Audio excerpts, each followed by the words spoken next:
If you're planning to retire, like many of us are someday, there are 3 common retirement mistakes that you must understand and try to mitigate. If you want to know what they are, stay locked into this financial freedom video, because that is exactly what we're going to be discussing today. Hi, my name is Carson Graves, certified financial planner and president and CEO of the Retirement Education Center. And my name is Andrea Graves, Director of Operations at the Retirement Education Center. For additional concepts on how to maximize your retirement, please subscribe to our YouTube channel and hit the notification bell to be notified when we upload new videos. So Carson, why are retirement mistakes still so common when there's so much information out there? You know, that's a very good question, Andrea. And my only answer to that question is probably because with all the information that's out there, it's only as good if you know when, where, and how to apply it. And unfortunately, many people just do not. That is why today we're going to cover 3 of the most common mistakes, Andrea, that I see when it comes to individuals trying to reach their retirement goals. But before we get into that, there are 2 rules to retirement income planning that we like to give you. And Andrea, what are those 2 rules? Well, rule number 1 is to never run out of money. And rule number 2 is to never forget rule number 1. Okay, so let's go ahead and jump into our lesson today to talk about the 3 most common mistakes that people make when it comes to their retirement planning goals. Well, Carson, the first mistake that you want to highlight is that people just don't save enough money. Yeah, you know, this mistake here, Andrea, seems like a no-brainer, right? Right. We all know that you do have to save money in order to retire with any type of confidence. But would it surprise you to know that certain studies notate that 21% of Americans actually have no savings at all? And 40% of Americans literally do not have enough money to cover a $400 emergency. So this is a wide range problem that people must address if they're planning to retire with any type of confidence and certainty. So how should people approach this retirement mistake, though?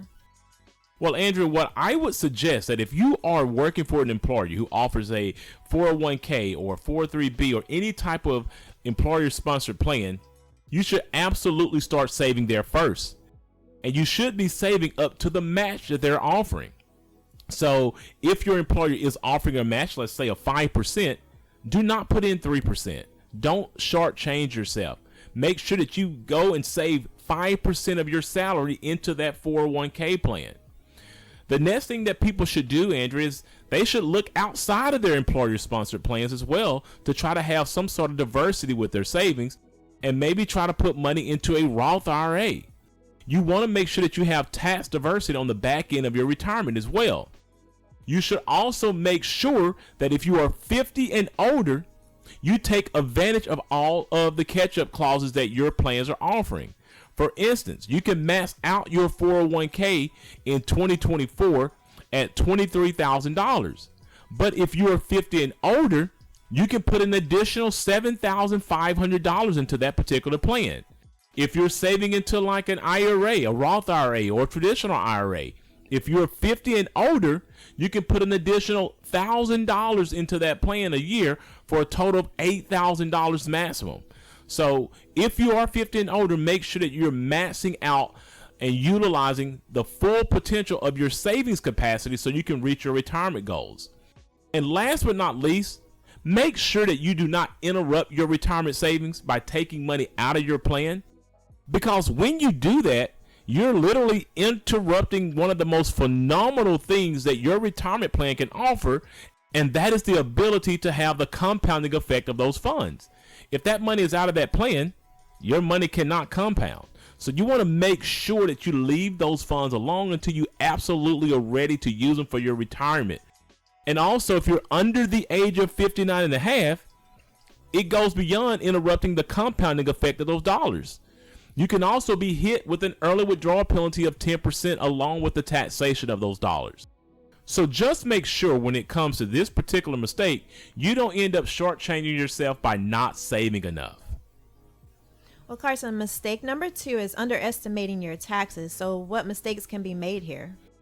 Yeah, this is really, really important because when it comes to your retirement income, Like we always say, it's really not what you have, it's what you can keep, Andrea. And there is no big of a surprise that many retirees get than the tax bill when they start extracting dollars from their retirement savings. Now, one of the things here is that you do have to start planning for the future. And of course, many people might think that, hey, I'm going to be in a lower tax bracket in the future anyway, so I don't have to focus on taxation as much. That may be true. But what I can tell you is that that's nothing but an assumption. You absolutely don't know that to be true at all. There's many tax bombs that can be waiting for you when you hit your retirement years. And so you have to be aware of this and start preparing to reduce that effect. And one of the best ways that you can do this by, Andrew, is trying to put more money into Roth IRAs and also start a Roth conversion strategy when you get into your retirement years. No matter how you feel about taxes in the future, the one thing that I can say with certainty that your taxes will not be zero. So go ahead and do yourself a favor and do not ignore this particular retirement mistake, because it can absolutely end up interrupting your retirement cash flow during your retirement years. Carson, mistake number 3 is ignoring long-term care. Yeah, Andrew, this is a big one here. Most people try to circumvent this particular risk in their retirement because either they don't understand the risk that is involved with long-term care, or they just don't really understand how to mitigate it. Now, I will say that the time to start thinking about long-term care is when you're healthy, is not when you're sick, because at that time you might not be able to qualify for this particular coverage. So you must speak with a independent financial advisor who can discuss this particular risk with you. Now, I will say, for a healthy 65-year-old, 7 out of 10 of us may need some sort of long-term care in our lifespan. And the thing that must also be noted is that we're living longer. Our lifespans are not getting shorter. And of course, with living longer, that brings on an additional risk factor of absolutely needing some type of long-term care. And what you don't want to do is leave this particular burden to your loved ones, and you certainly don't want to leave this particular burden to your current finances. What I would like for you to do is to take a look at your savings as you have right now for retirement. And I want you to imagine having a long-term care expense that can cost you on the low end of $6,000 per month to $10,000 per month for 2.5 to 3 years. Calculate what that expense would do when it comes to your current retirement savings. If you would be broke in that situation or almost broke, then you need to start looking at trying to do something about long-term care, because it is absolutely a thing that I've seen in my practice that has been a major interruption in my clients' portfolios. I've seen clients have to sell their homes and be compromised in that situation.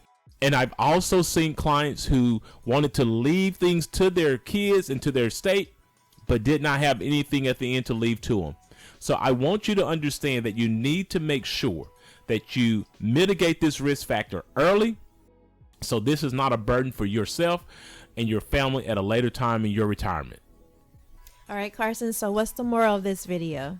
Yeah, the moral of this video is simply to make sure that you always sit down with an independent fiduciary advisor who's knowledgeable not only just in managing your money, but also managing the risk factors around everything that may take place in your retirement, so you don't end up having these common mistakes happen to you. Please note that these videos are created for educational purposes only, and that you should always seek out your own financial advisor, your own tax advisor, and your own attorney regarding your personal situation. Also, if you are looking for an independent fiduciary advisor to help you with these types of complex financial matters, we highly recommend that you utilize the links in our description below and go ahead and schedule a 1-hour free consultation with us today. After this video, please check out our other videos that will give you tips on how to maximize your retirement. And if you like this video, please give it a thumbs up, subscribe to our YouTube channel, and share it with a friend. Thanks for watching, and remember, if you have questions, we have answers.